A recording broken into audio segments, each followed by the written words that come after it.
नमस्कार, स्वागत है आपका खास कार्यक्रम देश देशांतर में। मैं हूं आरफा खानम शेरवानी। अमेरिकी सेना के इंटेलिजेंस एनालिस्ट ब्रेडली मैनिंग पर आरोप साबित हो गया है। उन्होंने सेना के कंप्यूटरों से हजारों दस्तावेजों को डाउनलोड किया और विकीलीक्स के साथ बांटा। खुफिया जानकारी सार्वजनिक करने के जुर्म में लगे 22 आरोपों में से 20 के साबित होने के बाद अब उनको 136 साल की कैद का सामना करना हो सकता है। हालांकि जो सबसे गंभीर आरोप उनके ऊपर था, यानी कि दुश्मन की मदद करना, एडिंग द एनिमी जिसे कानून की भाषा में कहा जाता है, इससे उन्हें आजाद किया गया है। इस सजा से कई तरह के सवाल उठ रहे हैं कि क्या सरकारों के जरिए किए जाने वाले जो गैर कानूनी काम हैं, जो दुनिया की नजर में गैर कानूनी है, उनको गैर कानूनी तरीके से ही लीक कर देना अपराध माना जाए?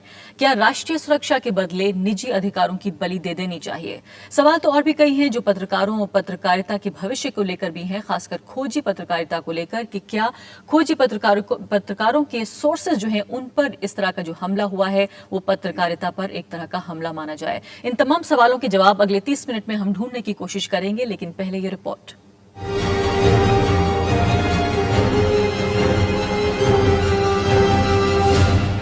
अमेरिका के बहुचर्चित वेबसाइट विकीलीक्स मामले में अमेरिका के 25 वर्षीय पूर्व खुफिया विश्लेषक ब्रेडली मैनिंग को दुश्मनों की सहायता करने के गंभीर आरोपों से बरी कर दिया गया है, लेकिन अदालत ने जासूसी के कई आरोपों में उसको दोषी करार दिया है। मैनिंग ने विकीलीक्स को अमेरिका संबंधित कई खुफिया और गोपनीय दस्तावेज उपलब्ध कराए थे। इसी वजह से 3 साल पहले इराक से मैनिंग को गिरफ्तार किया गया था। मैनिंग ने अपने पद पर रहते हुए कई अमेरिकी गोपनीय दस्तावेजों को लीक किया था।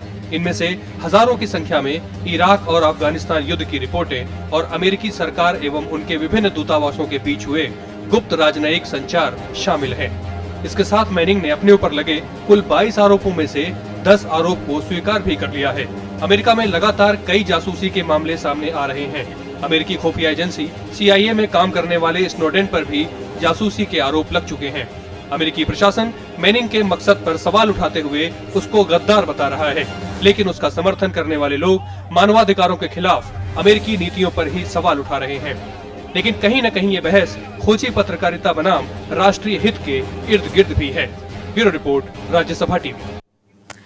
और मेरे साथ इस मसले पर बातचीत के लिए कई खास मेहमान मौजूद हैं। मेरे साथ हैं JC शर्मा, फॉर्मर सेक्रेटरी हैं मिनिस्ट्री ऑफ एक्सटर्नल अफेयर्स।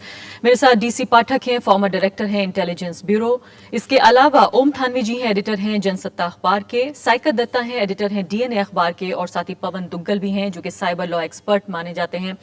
पांचों मेहमानों का बहुत बहुत स्वागत है। सबसे पहले DC पाठक जी, आपसे शुरुआत में करना चाहती हूँ कि जिस तरह से 22 में से 19 आरोप जो हैं ये माने जा रहे हैं कि हाँ ठीक है, उन पर साबित हो चुके हैं, उनमें से कई उन्होंने खुद कबूल भी कर लिए हैं कि मैंने ऐसा किया है, उसके बावजूद उनको दुश्मन की मदद ना करने वाला जो उनके ऊपर जुर्म साबित नहीं हुआ है, इसको हम किस तरह से देखेंगे?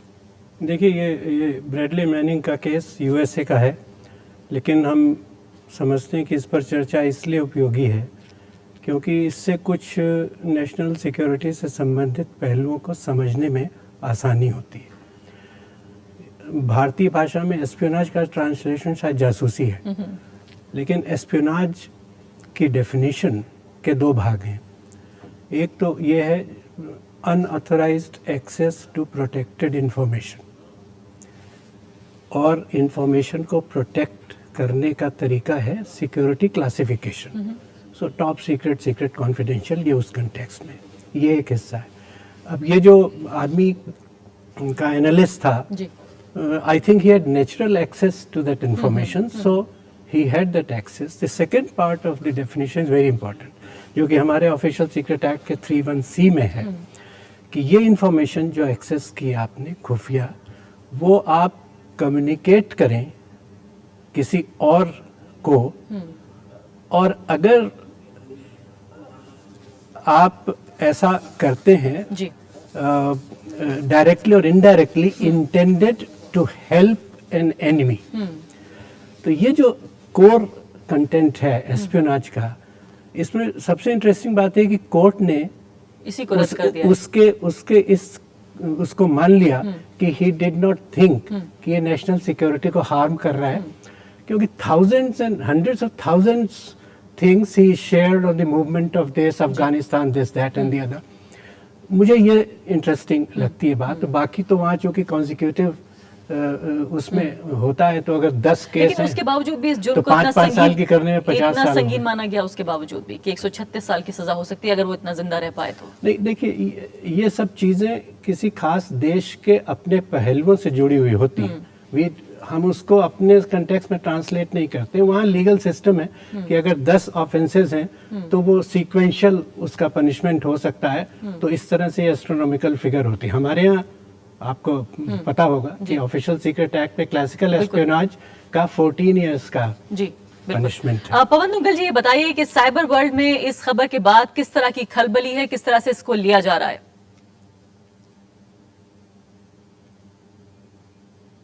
देखिए, इस खबर को लेकर विभिन्न प्रकार के रिएक्शन सामने आ रहे हैं।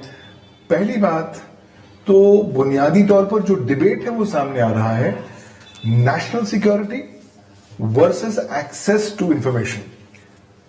यानी कि अगर आप इलेक्ट्रॉनिक जानकारी का एक्सेस करते हैं, चाहे वो सरकारी हो या चाहे वो कॉन्फिडेंशियल हो, उसका क्या सीधा नकारात्मक प्रभाव पड़ सकता है किसी भी राष्ट्र की प्रभुता, अखंडता या सुरक्षा के ऊपर, और किस तरीके से उसका दुरुपयोग करके कोई एनिमी राष्ट्र फायदा उठा सकता है। जी।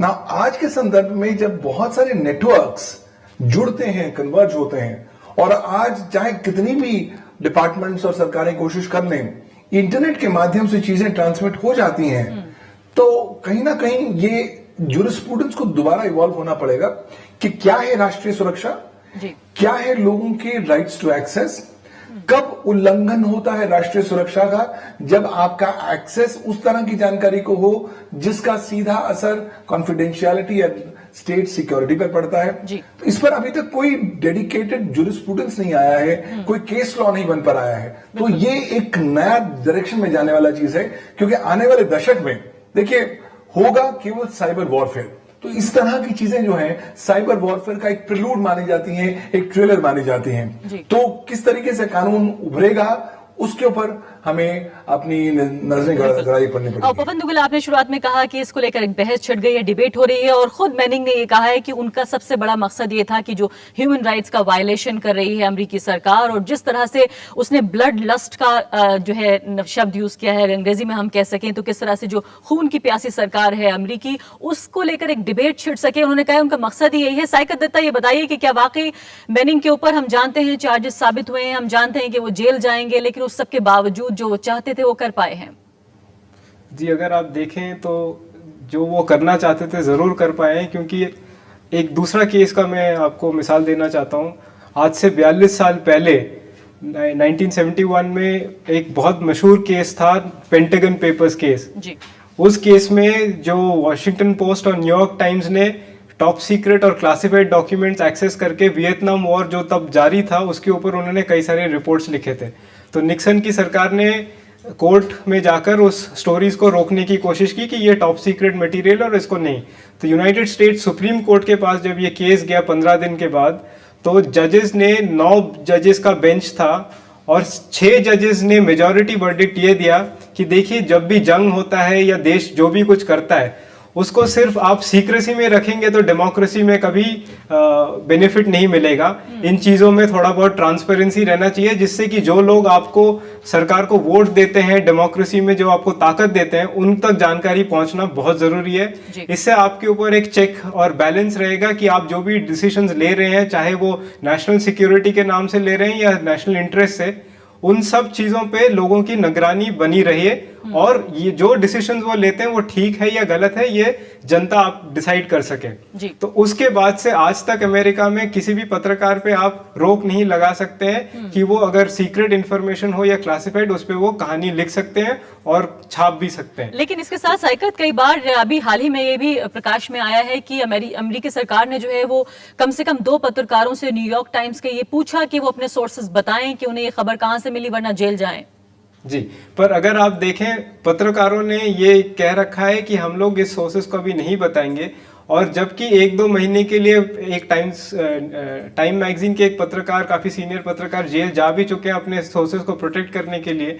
सबसे बड़ी बात यह है कि इंफॉर्मेशन को आप जब तक ट्रांसपेरेंसी नहीं लाएंगे, कितना भी सीक्रेट क्यों ना हो, कुछ चीजें हैं बहुत सेंसिटिव है, मैं मानता हूं कि उनको शायद नहीं लाना चाहिए बाहर। जी। पर जब तक आप ट्रांसपेरेंसी इंक्रीज नहीं करेंगे, किसी भी डेमोक्रेसी में आप उस डेमोक्रेसी को तगड़ा नहीं कर बिल्कुल। सकते। मैं चाहती हूँ कि पत्रकारिता, खासकर खोजी पत्रकारिता पे जिस तरह के सवाल उठ रहे हैं और जिस तरह का खतरा एक तरह से मंडरा रहा है, उस पर हम विस्तार से जरूर बहस करें, लेकिन इससे पहले कई और महत्वपूर्ण पहलू भी हैं।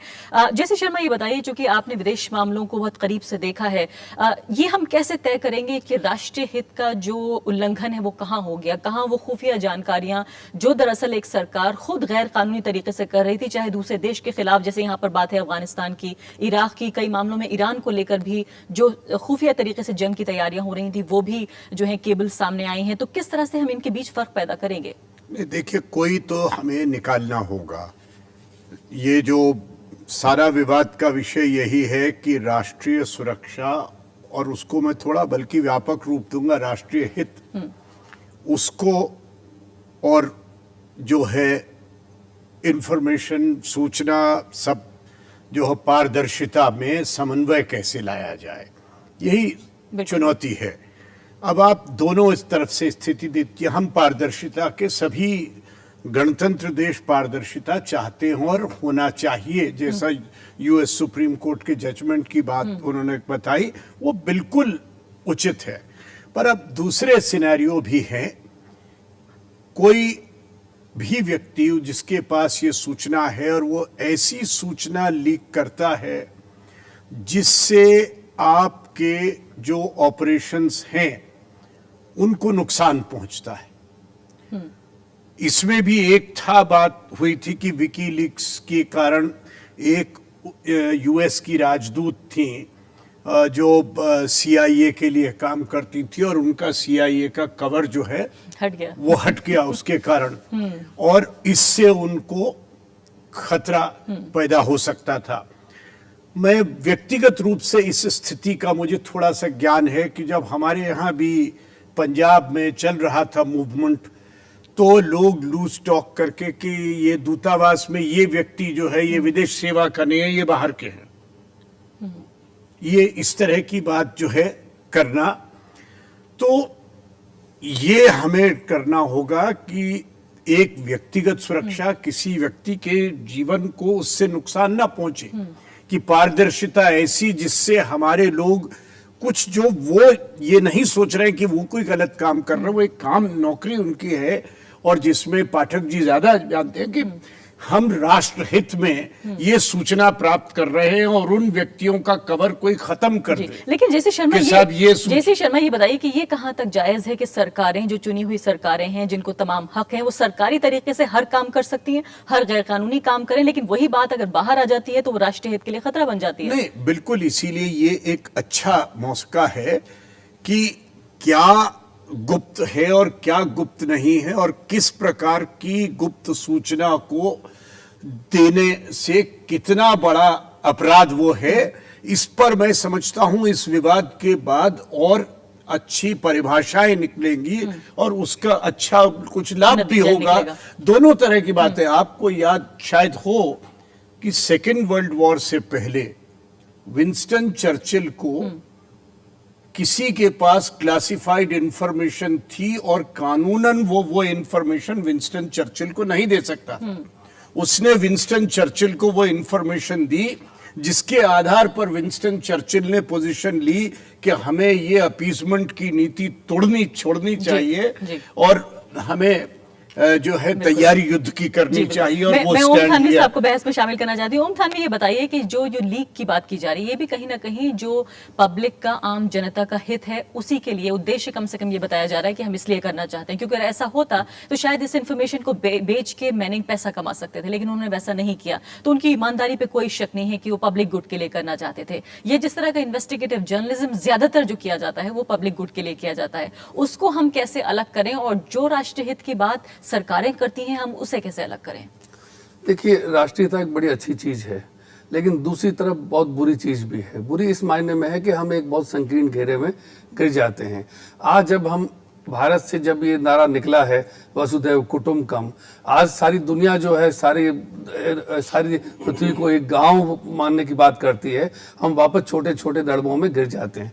और वो जब राष्ट्रीयता होती है, जब भारत की राष्ट्रीयता है, तो पाकिस्तान के लिए वो बिल्कुल दूसरी तरह की चीज होती है। अमेरिका की राष्ट्रीयता जो है वो दूसरे देश के लिए दुश्मनी का काम करती है। अब मैं ये सोचता हूँ, मेरा मानना है, ये जानकारी जो मैनिंग ने दी, अगर ये कोई पत्रकार देता तब तो शायद अमेरिका में बहुत आसानी से उस पर राष्ट्रद्रोह का मुकदमा नहीं चलाया जा सकता था। पत्रकार को छूट है, वो चूंकि फौज में काम करता था, उसको ये काम नहीं करना चाहिए था, ये नैतिकता के आधार पर कहा जा सकता है। लेकिन आप कह सकती हैं कि वो जुनूनी है, ये भी कहा जा सकता है कि वो आदमी उस पर पागलपन सवार है। तो कुछ ऐसे पागल लोग होने चाहिए, इसलिए कि जो उसने उजागर किया ये ठीक, वहां पे अदालत में कम से कम इतना तो अदालत ने कहा कि किसी दूसरे देश को बेचा नहीं है, इसलिए ये कम से कम एनिमी ऑफ स्टेट नहीं है।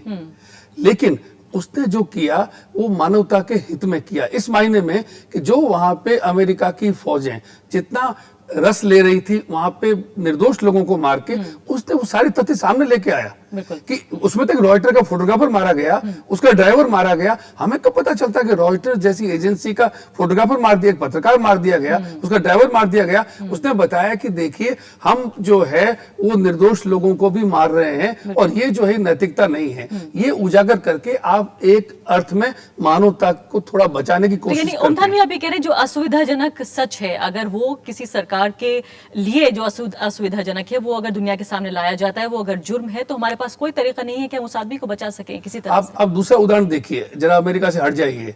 जब पाकिस्तान और भारत की सीमा पर पाकिस्तान के सैनिकों ने भारत के सैनिकों के सिर काटे, उस वक्त यहाँ पे सबको पता था कि पहले ऐसी कार्रवाई हमारे सैनिकों की तरफ से पाकिस्तान के सैनिकों के खिलाफ हो चुकी है और बरखा दत्त लिख चुकी थी।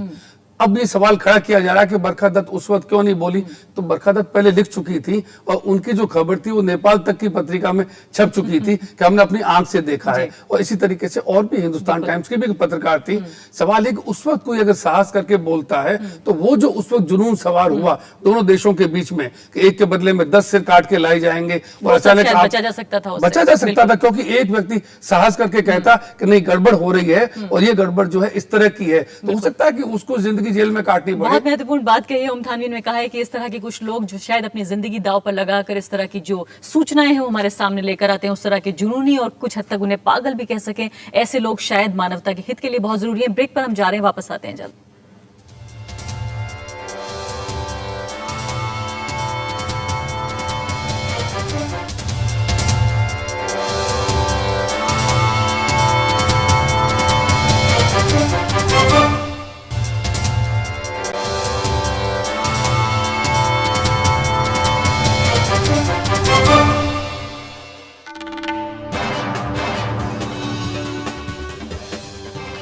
आप देख रहे हैं देश शांत। डीसी पाठक जी, मैं आपकी तरफ आना चाहती हूँ। कहा जाता है कि इंटेलिजेंस की भाषा में सब कुछ जायज होता है, कानूनी गैर कानूनी, बल्कि कहा जाता है कि ज्यादातर चीजें ऐसी हैं जो कि कानून के दायरे से बाहर होकर की जाती हैं। लेकिन जब वो चीजें फोर फ्रंट पे आती हैं, जब वो चीजें हमारे सामने आती हैं, तो क्यों इतना असुविधाजनक बन जाता है सरकारों के लिए?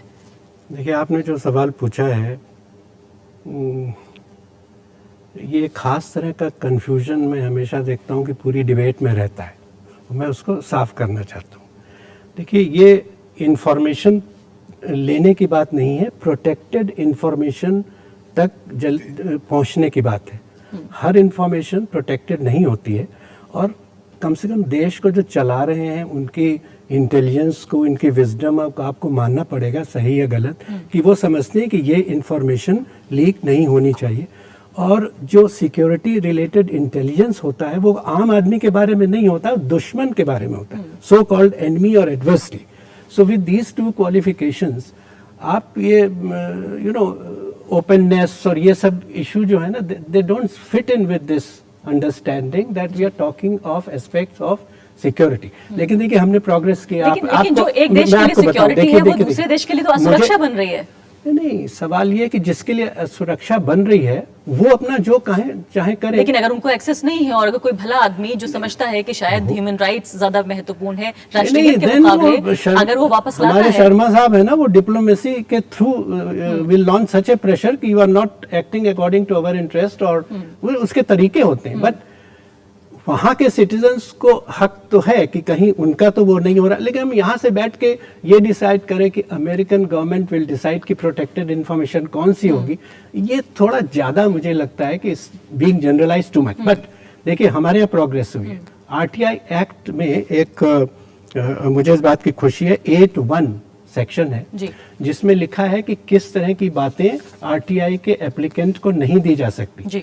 उसमें राष्ट्रीय सुरक्षा से संबंधित भी एक क्लॉज है और उसमें एक उनको दिया गया आरटीआई में प्राविधान है कि अगर वो समझते हैं कि public interest overweighs the secrecy, then the information commissioner can, this was not there earlier. So कम से कम I इस mean, clause as को a शामिल किया good गया है। country, ji. democratic country, but let's not say कि everything is to be sort of dismantled and you know समय थोड़ा ये सा मेरे जो पास कम है। साइकिल दत्ता, ये बताइए कि जिस तरह से बात हो रही है लगातार खोजी पत्रकारिता को लेकर कि अगर हम सिर्फ प्रेस ब्रीफिंग्स कवर करते रह जाएंगे, सिर्फ हम इवेंट्स ही कवर करेंगे, तो आखिर कब वो इनकन्वीनियंट ट्रूथ जो है वो सामने आएगा। लेकिन इस सबके साथ जो सवाल बचा रह गया है वो साफ तौर पर नेशनल सिक्योरिटी और इंडिविजुअल राइट्स को लेकर है कि राष्ट्रीय सुरक्षा और जो आम लोगों के अधिकार है, जो एक आदमी का अधिकार है, उसके बीच जो फाइन लाइन है वो कैसे डिफाइन की जाए।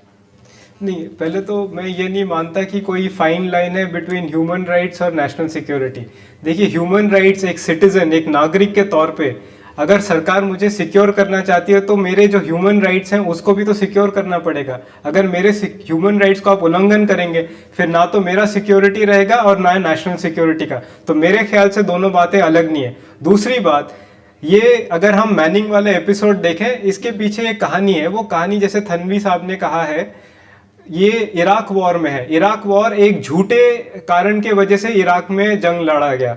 और इराक वॉर में क्या क्या किया, अबू गरेब जैसे एक जेल में जितने सारे अब्यूजेस हुए, अगर कोई खोजी पत्रकार इनको एक्सपोज नहीं करता तो फिर लोगों को पता कैसे चलता कि चल क्या रहा है। जैसे तन्वी साहब ने यह भी कहा, काफी निर्दोष लोगों को मारा गया है। अगर आप नेशनल सिक्योरिटी के कवर से सारे गलत काम करते रहेंगे फिर ज्यादा दिन दूर नहीं है जब डेमोक्रेसी उस देश में खत्म हो जाएगा। बिल्कुल, बिल्कुल, जी। मैं ये भी मानता हूँ कि समय थोड़ा सा कम है। जी। ओम थानवी जी, ये बताइए कि वाकई जिस तरह से हम बहुत मायनों में इंस्पिरेशन ड्रॉ करते हैं अमेरिका से, उनकी पत्रकारिता से भी, पारदर्शिता के सवाल, डेमोक्रेसी, बहुत सारी चीजों में, तो क्या ये माना जाए कि जिस तरह से अमेरिका में फिलहाल जो सोर्सेज हैं एक पत्रकार के, कहीं ना कहीं उन पर लगातार हमला हुआ है, चाहे स्नोडन का केस लें, असांजे का लें, अब ये मैनिंग का केस आ गया, भारत पर इसका असर मिलेगा? ये अमेरिका में बड़ा एक अजीब सा पैराडॉक्स है। लोकतंत्र की बहुत बात होती है, काफी खुलापन भी है, लेकिन ऐसे मामलों में इतने संकीर्ण और कई बार इतने आतताई रूप में सामने आते हैं। ये इसलिए मैं पाठक जी जो बात कर रहे थे वो ठीक थी वो बात, लेकिन यहाँ लागू इसलिए नहीं होती है कि इराक कहाँ किस देश में आप चले गए, जो आरोप आप लगा गए, आपके पास कुछ भी चीज नहीं निकली और आपने तहस नहस कर दिया, बर्बाद किया। लेकिन अगर आप वहां पे बर्बाद करते ठिकानों को, आप सद्दाम हुसैन का घर तोड़ देते, आप पत्रकारों को भी मार आए, आप लोगों को भी मार आए, आप औरतों को भी मार आए, तब अचानक आपके अंदर से एक आदमी निकला, उसने कहा अब मुझसे बर्दाश्त नहीं होता, तो ठीक है, वो अपनी कीमत चुकाएगा, पर हम लोग उसको सैल्यूट करेंगे कि उसने कीमत मानवता के लिए चुकाई है और वो इस ढंग का अपराधी नहीं है जिस ढंग का अपराधी अदालत ने उसको साबित कर रही है। मैं चाहती थी जयश्री शर्मा बताएं कि किस तरह से अमेरिका के जो संबंध है वो दूसरे देशों से खराब हो चुके हैं, हो सकते हैं इस पूरे लीक के बाद, लेकिन समय बिल्कुल मेरे पास समाप्त हो चुका है। तो फिलहाल साफ तौर पर जिस तरह से सरकारें अपने दोष छिपाने के लिए जो इंटेलिजेंस की जितनी जानकारियां हैं उनको नेशनल सिक्योरिटी या राष्ट्रीय हित के कवर में रखती हैं, साफ तौर पर हमारे पास अंतर्राष्ट्रीय स्तर पर ऐसा कोई तरीका नहीं है कि उन सिनिक्स को, उन लोगों को बचाया जा सके जो अपनी जान दांव पर लगाकर दूसरों की फिक्र करते हैं। अभी के लिए इतना ही, नमस्कार।